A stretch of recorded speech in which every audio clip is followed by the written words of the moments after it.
Magandang araw po sa ating mga kalorid at magandang araw din po sa ating mga kababayan dyan. Saan man pong panig kayo ng ating daigdig naroroon. Sana po lagi tayong mag-iingat at ligtas po tayo sa anumang ating karamdaman. At dinadalangin ko po na sana po lagi tayong ligtas sa anumang mga kapahamakan. At magsipag-ingat po tayo sa ating mga kinalulugaran dahil po alam naman po natin na sa panahon na ngayon na pandemic, kalat po ang ating virus sa iba't ibang panig ng ating daigdig. At so guys, ngayon po ay tayo ay babiyahe si Ganlorid at isasama ko po kayo at ituturo ko kayo sa aking biyabiyahihan dito sa Saudi Arabia at matutunghayan po natin kung ano po ang pagkakaiba ng ibang bansa sa Saudi Arabia at iba't ibang panig ng ating mundo or daigdig. May kanya-kanya po kasing mga place o lugar na magkakaiba po ng environment. Kaya po tara, ipapakita ko po sa inyo kung ano po ang magkakaibang lugar dito sa Saudi Arabia. Tara po. A few moments later. Ayan guys, at tayo ay nasa biyahe na naman. Nasa biyahe na naman si Ganlorid. At tayo ngayon ay papunta ng Al-Ola Tabuk. At yan, nandito tayo po ngayon sa malapit na tayo sa Qasim, kung saan nandyan ang ating mga ibang mga kalorid na mga namamahinga sa mga oras na ngayon. At yan at mahaba tayong mga lusungin, bahada. Kaya naman napakaganda ng karsada. At sa lahat ng ating mga motorista sila po walang kaproblema sa mga katrapikan. At dyan, at babasahin po natin kung ilang kilometro tayo, kung ilang kilometer o milya sa ating madadaan ng isang bayan na kung saan ay napaka-improve na lugar. Walang ibang lugar kung hindi ang madadaan natin sa Buraida Qasim. Ayan. At tayo nagnanavigate sa mga oras na ito na napakalamig. Ayan po. So yung signboard po rito Buraida, kaso Arabic po yung nakasulat. Bandaria, medyo Arabic yung kilometro, kaya medyo sa gawi-gawi ron. Babasa tayo kung anong tamang bigkas. Kasi karamihan dito mga Arabic na. So yung Arabic, mahirap pong sauluhin yung salitang Arabic.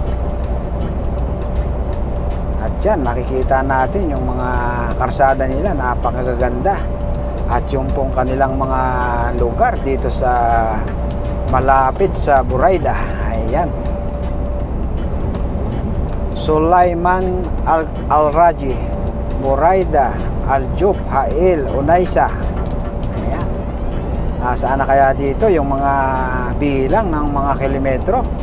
Siguro sa gawi-gawi pa puro mga pangalan pa lang po yung mga sinasabi sa signboard. Hindi pa natin ma-trace kung ilan yung mga milya o kilometro pa.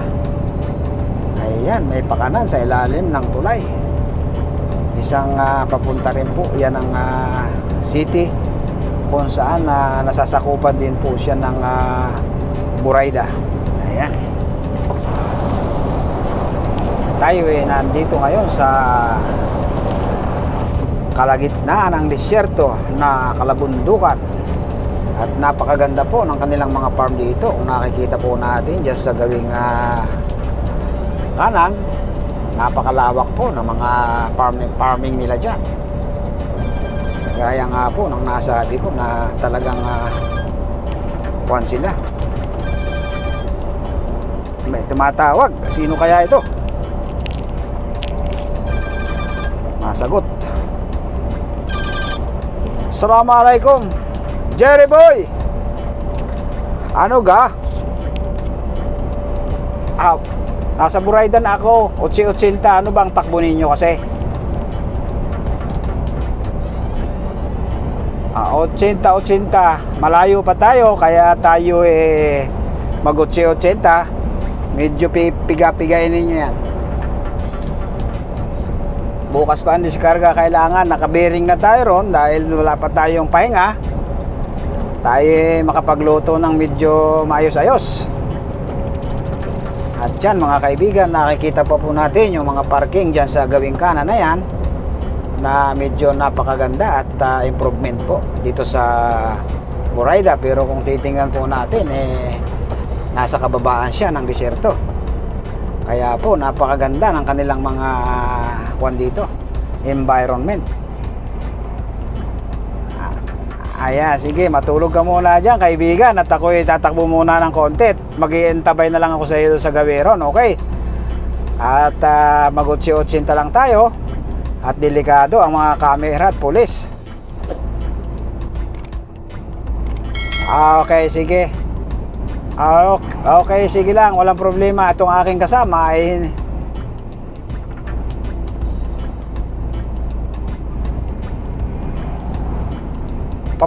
bago dumating na. Pero itong Burayda, kabisado nyo to. Hindi nyo alam kung saan nandaan sa Tarik Hael. Pero yung Tarik Burayda, kabisado mo yan. Sige, walang problema. Kaya nga itong Sri Lanka, pinatuto ko na lang sa likuran ko para hindi siya kuan. Save it. Ay tama-tama yan. Kaya bantayan mo yung dalawang kasamahan na yan dahil baka kung saan mapunta yan, baka mapunta ng Madina. Ikaw ang nandyan na nasa ulihan.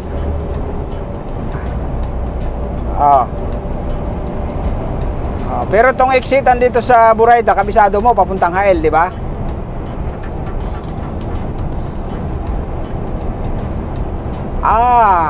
Hindi mo alam. Ay apura kayo, ako magbabagal dito sa may gawi rito para magkaabot-abot tayo dito bago dumating ang Burayda, ha? Sige sige at una-una lang tayo ng konti, pero mag-aantabay ako bago umiksit ng Burayda para malaman din natin kung saan yung ibang daan. Yung dalawa yata hindi pa alam kung saan yung daan. Naku po, hindi nga alam. Ang takbo naman 60-60. Anong panahon, anong pitsa na? Baka kailangan maaga nandoon tayo, di ba? Pagka hindi mo kakayanin nga ng takbo ngayon paunti-unti, hindi mo kakayanin yan hanggang bukas ng umaga. Malayo pa tayo, masa 700 kilometers pa tayo mahigit. Makakala nyo malapit yan? Malayo-layo pa yan. 780 kilometers pa yan hanggang doon sa Alola, nating destination. Kwentado ko na yan dahil lagi tayo dyan bumabiyahe. Pag dating natin dito sa may unang tulay ng Burayda, 720 kilometers hanggang doon. Parang Jeddah, Kuwaiya pa yan. Kaya medyo may kalayuan pa. Kaya tayo ay mag-80-80 pagkain na antok. Pero hintayin ko kayo dito bago uminter ng Ruwaida para hindi kayo magkaligaw-ligaw. Baka magpaikot-ikot kayo dyan. Naka 70. Siya, tatawagan ko na lang yung dalawa. Sige, katanungin ko kung alam nila yung Burayda. Dahil pag hindi nila alam yung Burayda, doon tayo i-exit sa huling exit sa may tower ng mobile Hindi dito sa bungad ng exit Dadaanan natin yung kalagitnaan ng bayan ng Burayda. Matraffic dyan. Tsaka maraming camera na kabi-kabila. Pero yung kadulunan na exit, walang problema doon. Maganda doon. Sa malapit sa Naisa. Oo, mababasa mo naman yung hail Kaya, tawagan ko yung dalawa para magbilis-bilis yan. Okay, sige.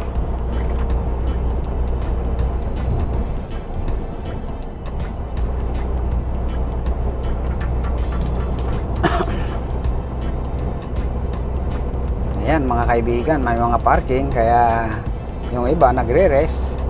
At tayo tinawagan ng ating kasama dahil hindi daw alam ang daan.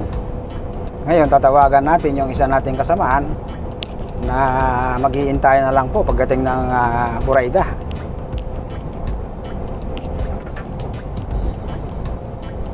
Adre! Ano ga? Kabisado ga ninyo yung Burayda? Di ba matagal naman na kayo dito? Kabisado niyo yung exit ng HL, di ba ga? Oo. Kung hindi, hindi nyo kabisado siguro. Maghintay ako dito bago dumating ng Burayda.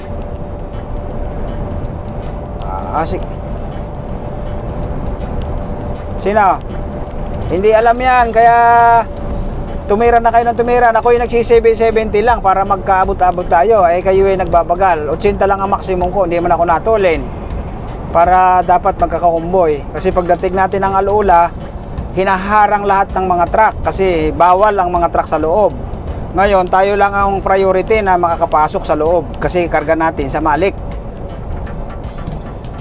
Pero hindi man tayo tutuloy kaagad ng malayo pa yan sa mahigit 700 pa yan. Kaya nga tayo napakalayo ng ating tinulugan para mamahinga. Dapat ang tulog natin dito, hail. Ang luto natin kalagitnaan ng hail at Burayda. Kanina sana itong ating kasama, siyempre naalalayan din natin. Lahat naman na dapat alalayan, di ba? Sige, mag-aantabay ako. CB70 lang ako dito para maabutan ninyo ako. Okay, sige. Tirahin mo na yan, tirahin nyo na yan.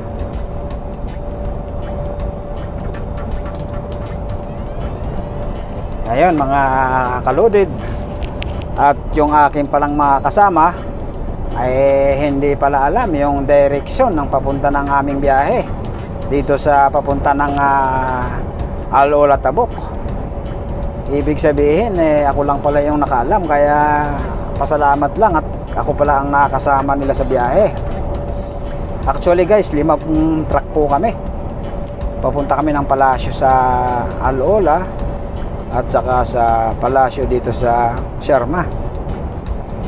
So ngayon po pipilitan tayong medyo antabayanan yung ating mga kasama dahil po pagka hindi natin inantabayanan, baka po kung saan mapunta yung kanilang mga direction magkaligaw-ligaw yung ating mga kalodid. Kaya ito, nakita po natin yung ating sistema kung paano po ang aming nagiging mga kalakaran sa biyahe. Yun po yung minsan na mga communication namin na nagkakaroon po kami ng tawagan para magkaalam-alam kung paano ba ang aming mga magiging mga plano sa aming mga paghinto at saan kami dadaan. Kaya po pagka ikaw ay baguhan po talaga sa isang lugar, ay hindi mo po talaga malalaman kung ano yung iyong tinatahak na mga kalandasan. Kaya pagka kailangan pagbaguhan ka po, huwag kang hihiwalay dun sa mga kagaya natin na matagal na po tayo dito sa Kingdom at kahit saan naman po talagang sulok dito sa buong Saudi, kaya naman po nating puntahan dahil po nanggaling po tayo sa mga kumpanya na mga all of the Kingdom trips kagaya po ng Almaray. Kaya po medyo marami na po tayong nalalaman pagdating po sa mga daanan dito sa Kingdom. Halos lahat na po ata ng sulok ng kingdom napuntahan na natin. Kaya naman po pagka may mga biyaheng ganito na mahirap hanapin, sa mga kagaya po natin na pupunta yung mga ganitong trip, dahil po hindi po nila may pagkatiwala doon sa ibang mga hindi pa kabisado. At kahit po ikaw ay timer na rin, kung yun namang mga ibang delivery ng ibang mga kumpanya, ay hindi mo rin po talaga masyado ring batid. Pero kung talaga naman pong datihan ka, malalaman mo naman po yung mga direksyon ng biyahe, kung ano ang tinutumbok niya ng mga kalugaran. Dahil pag sinabi pong Tabuk o Riyadh, Dammam, malalaman mo po yan kung timer ka, dahil ang kukunin mo po dyan yung mga main road. Doon na lang po tayo magbabase sa mga main road para malaman natin kung yung bang ating mga tinatahak na mga highway yan ay tama doon sa ating mga direksyon ng ating biyahe. Kaya nga po yung karamihan nating mga kababayan na mga baguhan dito sa Saudi, kailangan po na nai-apprentice pa ng ibang mga kasamahan nating driver para malalaman po nila kung saan yung mga direksyon ng mga biyahe at ano-ano mga lugar ang dapat na mapupuntahan nila. Kanya nga po mayroon po tayong sinasabing yung assessment sa bawat kumpanya po. Nagkakaroon po talaga yan ng mga assessment sa mga baguhang driver. At yung pong aking mga kasama ay talaga pong medyo baguhan pa po sa Saudi. Lalo po yung mga kakumboy naming ibang kumpanya na kasamahan namin na nagkarga sa aming mga pinagkuhanan ng pangarga. Sila po ay nasa tiga-6 na buwan pa lang po dito sa Saudi Arabia. Kaya kailangan po nating mga maalalayan, dahil po mga kababayan nating Pilipino yung mga kasama natin, at hindi naman po mga ibang lahi. At kahit pa sabihin nating mga ibang lahi rin yan, kailangan pa rin po nating alalayan dahil po kakumpanya. Ganon po ang sistema. Hindi po natin porket nalalaman natin yung mga lugar kung saan dito sa kingdom, tayo magiging makasarili sa iba nating mga kababayan. Ayun guys, at ayun ang pinaka the best na kailangan lahat ng nalalaman natin, kung ano man yung dapat nating ibahagi sa ating mga kalodid, ating mga kapwa driver, talaga pong dapat nating ibabahagi. Kasi hindi biro ang mga nagiging takbuhan namin dito sa Saudi. Pag sinabi pong ang biyahe mo ay all of the kingdom, ay talaga pong napakalalayo ng mga biyahe mo. Dulo-dulo po ng mga Saudi ang mga biyahe. Kung hindi mo po alam ang mga direction at wala kang kasamang mga timer, may posibilidad ka po na maliligaw ka. At yun po ang malaking problema, kasi po pagka naligaw ka, sa dahilan ng nagiging problema, ang budget mo sakto lang na makakabalik ka sa iyong expenses, magkakaproblema kasi po masusort ka sa iyong diesel consumption at dun sa iyong travel expenses na pera. Dahil naligaw ka, magdudubli-dubli po ang iyong consume sa iyong diesel.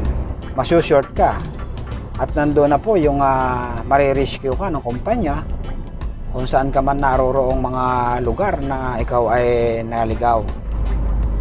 Kaya po required sa lahat po ng kumpanya, lahat po dito ng kumpanya sa Saudi, bago ka isa lang sa matinding biyahehan dito, nagkakaroon po yan ng mga assessment para nalalaman natin yung mga daan. At yan po yung checkpoint. Ayan, ganyan po ang klase ng checkpoint, tigkabila. Pero sa ngayon natutulog sila, kaya hindi sila mahigpit. Ganyan po ang nagiging sistema. Kaya pag ganyang kaluwag, medyo okay naman. Walang searching, walang pila-pila ng mga sasakyan. Yun, pagka po yan ay pila-pila na yung mga sasakyan, nag-i-start na po silang mag-searching sa lahat po ng mga motorista na dumadaan at mga biyahero. Ganun po ang kanilang sistema dito pagka nag-checkpoint sila. Dahil po ang iniiwasan po nila yung makapasok yung mga illegal at saka yung mga illegal document na mga pinagbabawal na sila ay pumapasok dito bilang isang TNT. Yan yung pong minamatyaga nila. Unang-una na yung mga illegal na kontrabando. Pangalawa po yung mga dokumento ng iyong mga pangarga at dokumento ng iyong mga sasakyan. Ganon po ang higpit ng mga checkpoint dito. So ayan guys, at nalaman natin kung ano na ang kahalagahan ng mga policy nila dito. At tayo ay malapit na sa Burayda, 27 kilometers, Onaisa 30 kilometers. Ayun. Isang tunog na lang ng ating makina, nasa Burayda na po tayo. At dyan po ang kalugaran ng Burayda. Kung nakikita natin na napakaganda po ng mga tanawin dito kasi po napakalamig ang lugar na ito.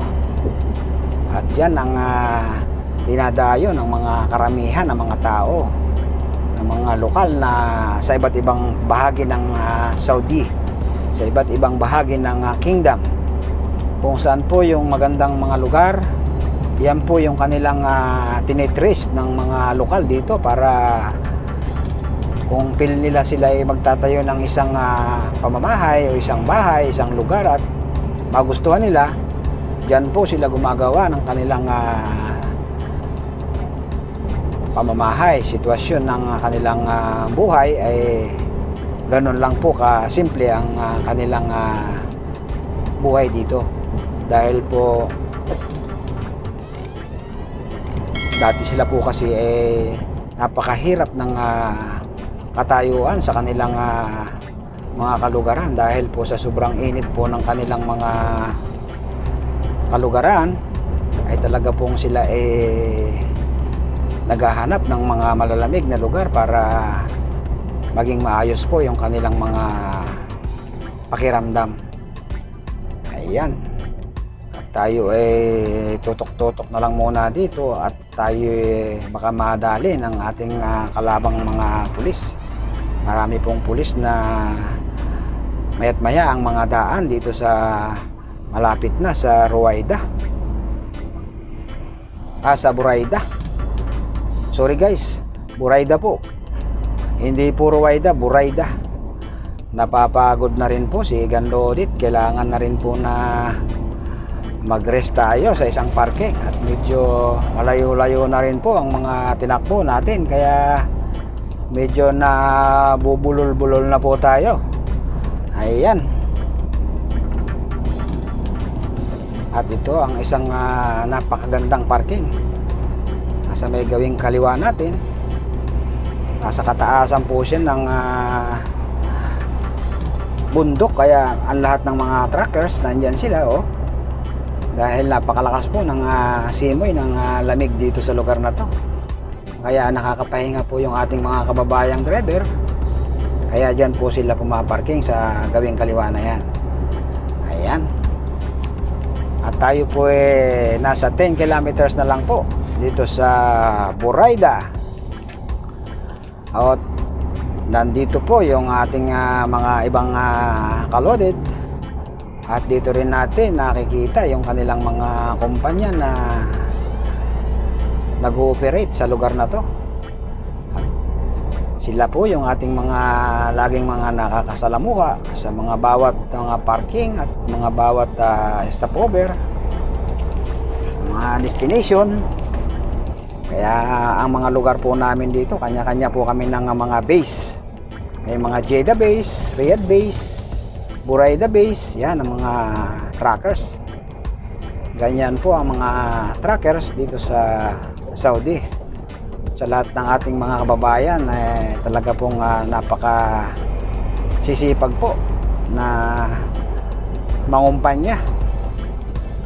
Hanggang ngayon po sila ay talagang nagtsatsaga-tsaga pa rin kasi po isipin po natin talagang sa hirap ng buhay sa atin. At hindi naman natin po kayang kitain yung kinikita natin dito. Talaga po naman na napakalayo po ng kinikita natin dito kaysa sa atin. Kaya yung iba po nating mga kababayan, talaga pong nagtitiis kahit na po napakahirap dito sa lugar ng Saudi Arabia. Dahil po mararanasan mo lahat po dito ng mga pighati. Lahat ng paghihirap po ay mararanasan mo. Kahit nga po nagkakasakit ka, talaga pong ikaw mismo ang mag-aasikaso sa sarili mo. Kasi nga po malayo tayo sa ating mga pamilya. Kaya nga po talagang dapat iniingatan natin yung ating mga sarili. Ayan.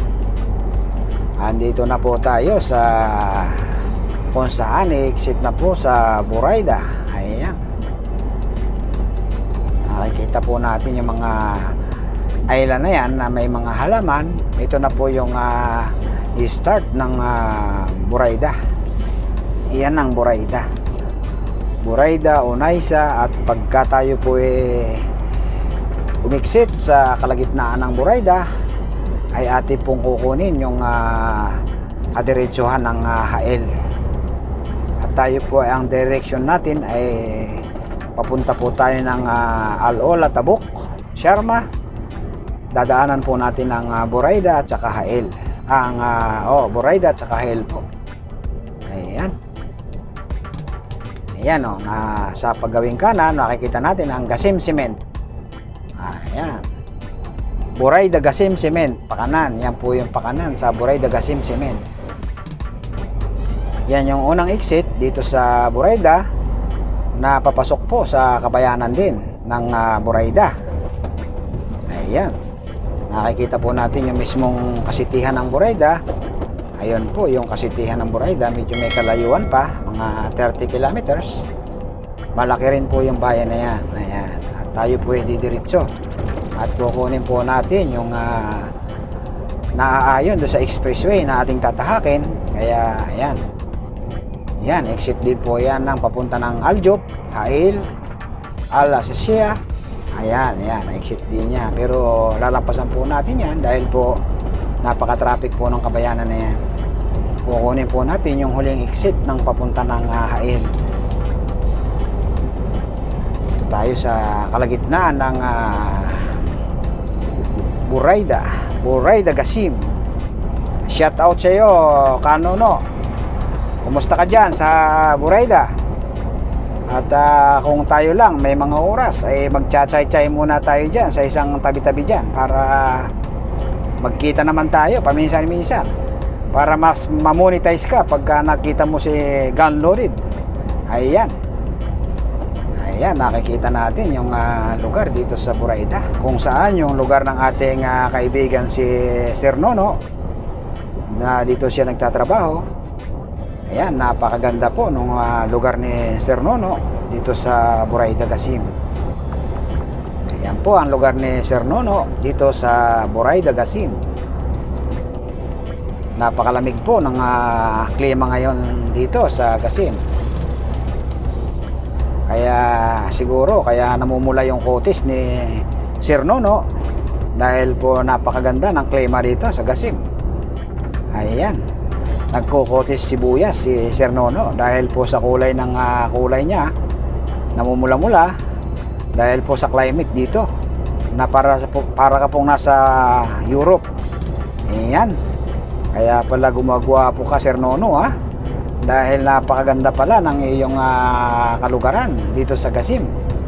Napakalamig ng iyong lugar dito sa Buraida Gasim. Para kang nasa Europe at napakalamig. Lalo siguro pag umaga, Sir Nono, napakalamig dito sa lugar mo. Ayan. Ayan po, may mga farm sila dito sa mga panabi-panabi na yan. May mga gasoline station na siguro hindi na po nag-ooperate ito dahil sa dami ng gasoline station dito, nagkakaroon po sila ng mga tinatawag na kompetensya. Ito ho ang kinalulugaran ni kapatid Nono, pero hindi pa po tayo tumatagos doon sa kabayanan. Dahil po napakalayo pa tayo, mga 30 kilometers pa po yung ating iiksitan bago natin makita yung mismong face ng kabayanan ng Hail at yung mukha ng ganda ng kabayanan ng Hail. Ayan. Ganon po ang kalugaran ng ating kapatid na si Sir Nono. Ayan. Marami hong nagpa-farm pala dito na ngayon. Dati po ilan-ilan lang, pero ngayon po left and right puro farm. Talaga pong ini-improve nila yung kanilang mga pananim dahil sa napakagandang mga klima. Ayan, nakikita po natin nagtatanim po sila ng pamakain sa camel. Ayan, pananim po yan, mga pamakain sa camel. Napakaganda ng kanilang mga farming. Pinapakain po nila yan sa camel. Yung tinatawag nating damo ng kalabaw. Damong kalabaw nga ba yan? Hindi natin masyadong kabisado yung damong kalabaw. Yun po yung mga pamakain nila nakikita natin na kung saan nabibili po rin nila yan sa mga istaka nila ng pamakain sa hayop. Ayan, tong isa i-exit po siya sa Old Road, Gasim Branch of Road of Transport. Ito po yung dating karsada na pinaka-original na since pa karsada na. Ayan ang Old Road. Yan po yung lugar na yan, Old Road. Tayo po ay hindi nadadaan sa Old Road at kukunin po natin ay yung pinaka-new road, yung bagong karsada na nakakonect sa expressway na papunta pong Hail. Yun. Ayan guys, nakita natin kung gaano kaganda ang Buraida at napakaraming puno, maraming mga nagpa-farm. Ayan, napakaraming puno at kung saan mayroon ding company ng Almaray, Sabic, Steel. Ayan, mga kumpanya po yan, mga kumpanya ng mga pabrika ng steel, yero. Improve na po itong lugar nila. Yan, nakikita po natin na maraming mga pananim sa mga tabi-tabi ng karsada. Marami na rin po nagpa-farm. At yung pong company ng Almaray. Ayan, yung company ng Almaray. Ayan po yung company ng Almaray, yung may gate na yan. Ayan. Nakikita po natin yung mga accommodation nila, napakaganda. Talaga pong alagang-alagaan nila yung kanilang mga tao sa Almaray. Kasi po ang kanila pong produkto, mga pagkain po, kasi kaya talaga pong kailangan ng mga tauhan ay laging masisigla at hindi sila nagkakasakit, kasi po ang mga produkto nila, mga pagkain, iniiwasan po nila magkakaroon po ng mga epekto yung kanilang mga produkto. At kung ito po ididiri-diretsuhin natin, itong mga kalugaran na to, itong kadiretsuhan ng karsada na to, ito po ay papunta ng Medina at Yambo at Jeddah. So napakalayo pa po niyan. Kung diniretso mo yan, hindi naman po natin makukuha yan kasi po kakanan po tayo doon sa exit papunta ng Hail. Ayun. Ganyan po kaganda yung lugar dito sa Buraida.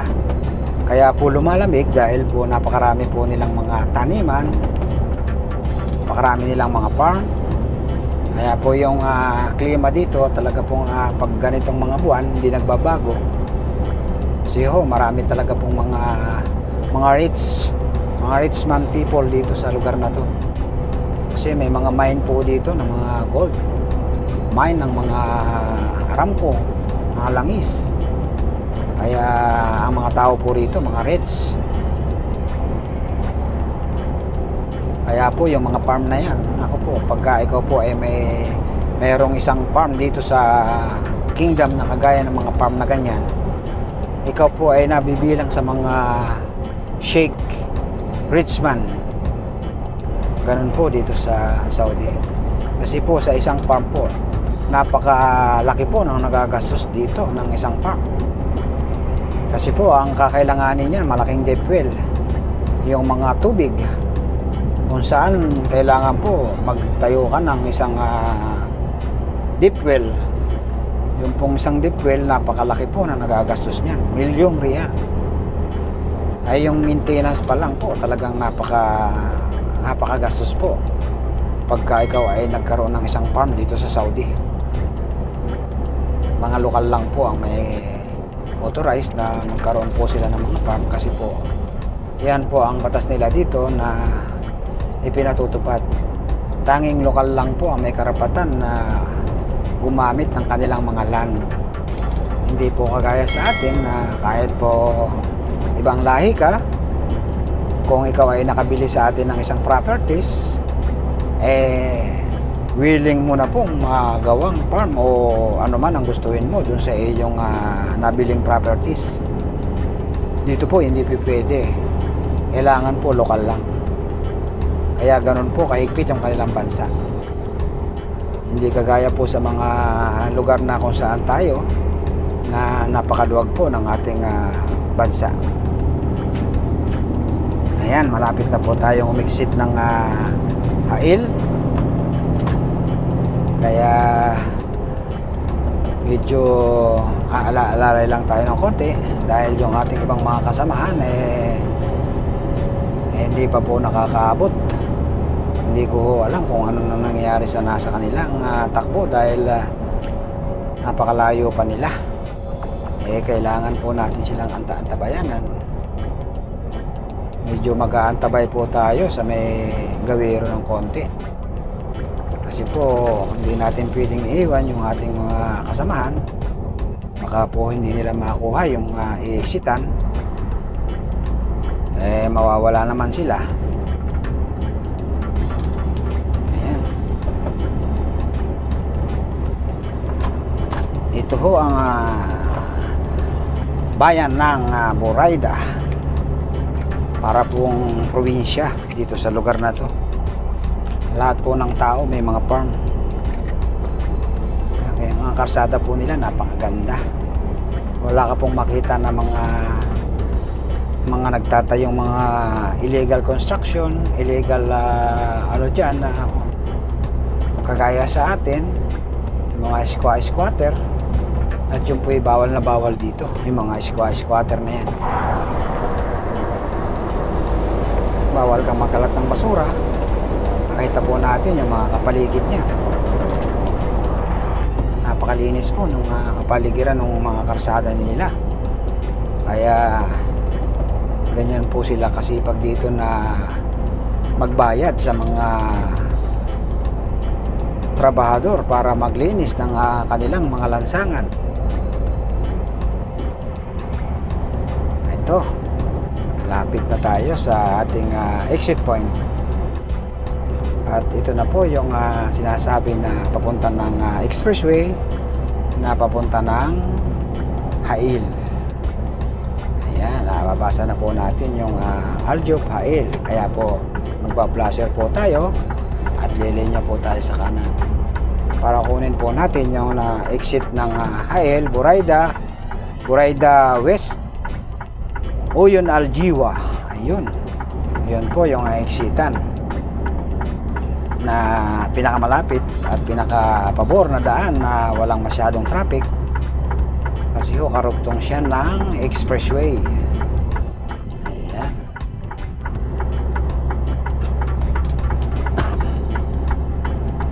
Ito ang Buraida.